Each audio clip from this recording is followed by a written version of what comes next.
I moved into a dead woman's apartment, and her scheduled deliveries never stopped arriving, including fresh recordings of my sleep. The apartment was cheap for one reason. The last tenant died in it. The landlord tried to soften it. Natural causes, he said, jangling the keys.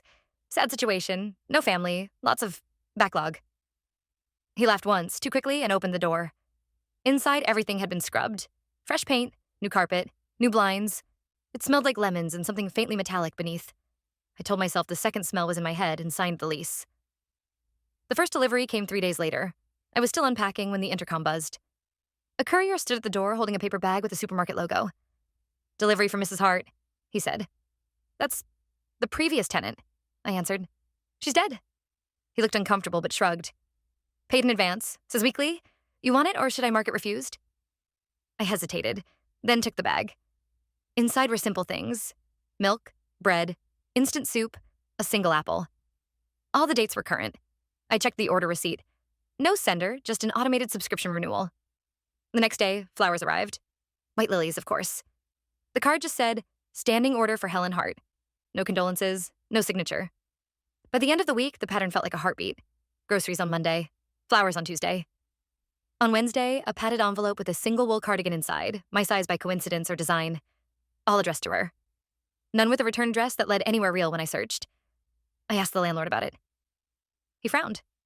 I canceled everything I knew about. Maybe some things slipped through the system. Companies forget to update records. Even after a death certificate? "Computers?" he said, like that explained anything. "If it bothers you, refuse them."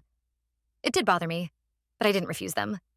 I stacked the flowers on the sill, lined the cardigans in the closet, filled my fridge with food meant for a woman who had never lived to eat it. The box came on a Friday.